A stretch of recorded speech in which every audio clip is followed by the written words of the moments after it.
the major reasons that we have all gathered here, as I shared in the beginning, is to celebrate the 65th anniversary of Independence Day. And without paying our tribute and without paying our respect to the martyrs of India, this evening would be incomplete. Poetry, recitation, acting and music, and has founded several colleges and institutions for the benefit of society. He serves as the chairman, Foreign Policy Research Institute, India. Sir, may I kindly request you to come up on the stage and share a few words with our audience. For our arrival to this Augustine shoot, great Jethmalani, great statesman of the country. You are a scholar, you are a seer, most knowledgeable, creative genius icon. It's a rare opportunity for me to greet you people. Most respected audience, in a very nutshell, I can only tell you that the old is gold. The old world was organized. The present modern world is disorganized. But one thing I can tell you, we are in stake. The only tragedy, terrorism. Terrorism is the greatest danger to the world. And Foreign Research Center is promoting the peace, plunging the war against war, promoting Ahimsa. The great Mahatma Gandhi, you know better than me, the great Mahatma, no substitute for him. How he did, one word he was contributing to the globe, that is India. And moreover, if you know the art how to take care of your own health, your own health would take care of you. That Foreign Research Center is promoting not only the world peace, but also the international integration in serving to the humanity. Humanity is in a danger because as a global tourist, I am moving entire globe. I have been visiting more than 100 countries. You go any country, every man, when the jungle is green, when the individual tree is green, the entire jungle is green. When the individual society is healthy, the entire country will be healthy. In the entire globe, every man is impatient. That I mean, we all are patient. And I mean, every individual full of strain, stress, fatigue, which is deep-rooted in our vein, that is to be only released in propagating peace, in promoting brotherhood. And this August body is committed to the same philosophy, which we believe. I can tell you that how the individual can, peace is a all-pervading Brahma, not existing elsewhere. It is existing in our own mind. It may take to meet that zero state of consciousness, according to quantum physics, the state of least excitation, the zero entropy, where the thinking is transcendented, mind may come in contact with the pure thought. That pure thought is containing the pocket full of cosmic vibration. We are lacking. Now we are lacking. And we are seeking peace, peace. Peace is your own mind. It may take to the absolute state of consciousness, where thinking is transcendented, mind may come in contact with pure thought. This August body, this August institute the modern temple of integration, international integration. Long since 21 years, fighting, moving, touring, propagating. Throughout today, I've seen his book was inaugurated in Hanoi. We are there, delegated to represent there. And we are there also in invocation of North and South Korea. We are there also to have a compromise in between Vietnam and South East Sea, China. I told them categorically, the ocean is for everybody, the water is for everybody, the air is for everybody. It's nobody's land. It's the land of nature, the land of environment, the land of life. Life breathing the life. Life is vibrating the life. Mind is vibrating the mind. Thy vibration to promote the world peace, brotherhood and harmony.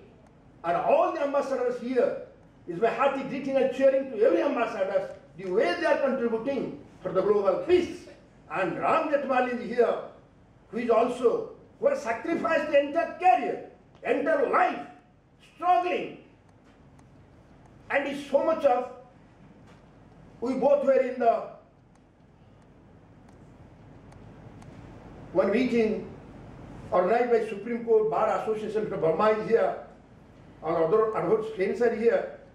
They know it, how you have opened your mind criticizing the present system and how one can act in accordance to the laws of nature.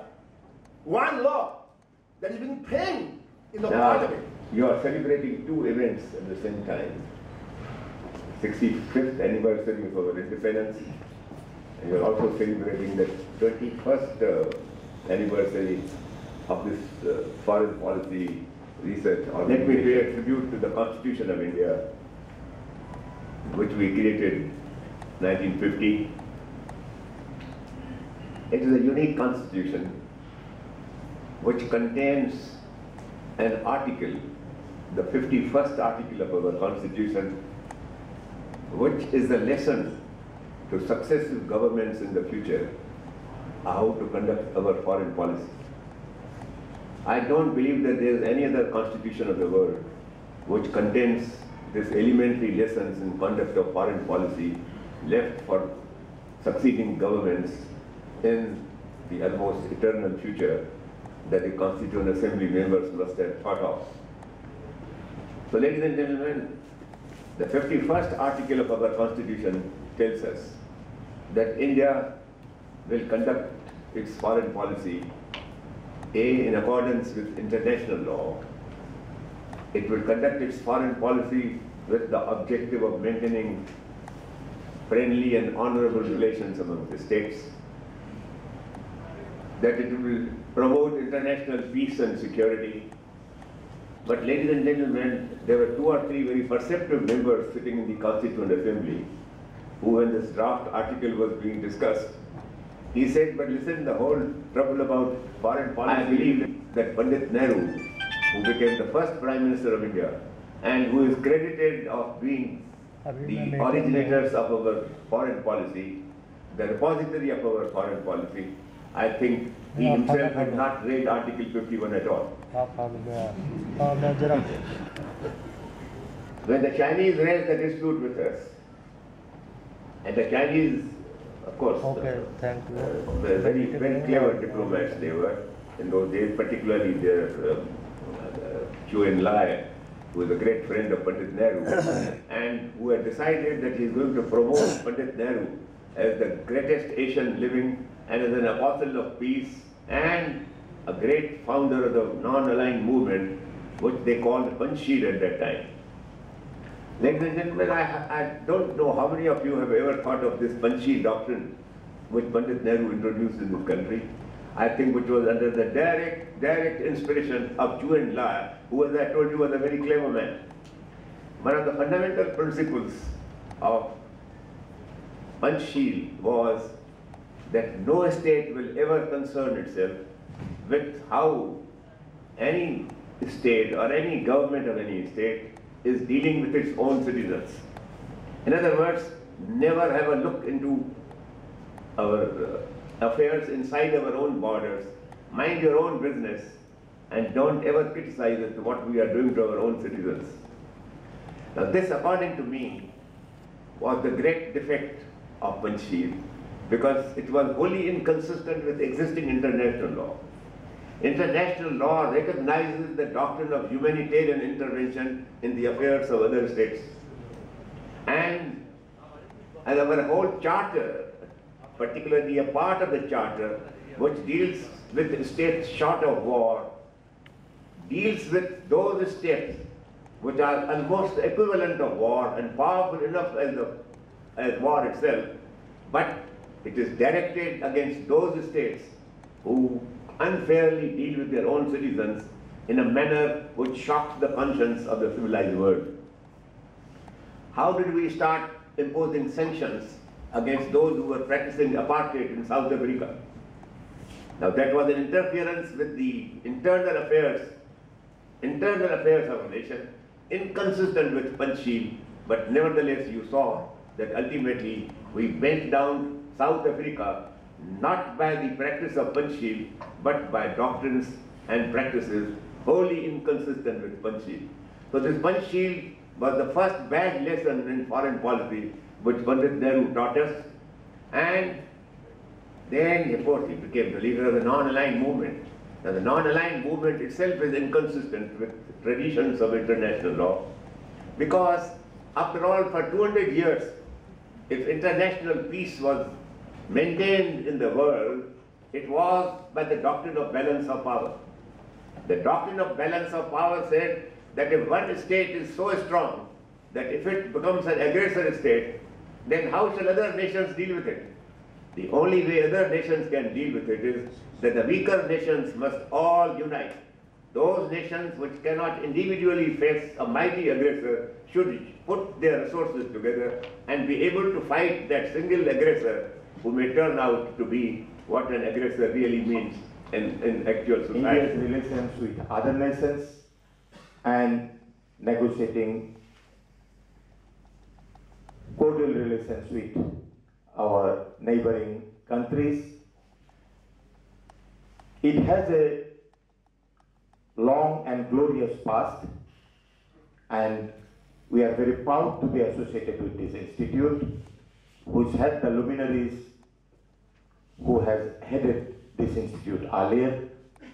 As we all know, India is placed in a strategic geographical point where we have our friendly neighbors, and as a developing nation, India wants to establish as a developed nation. The past decades and centuries have been to struggle and to establish ourselves, and once we enter the 21st century, the country wants to enter this century and fulfill its aim to become a developed nation.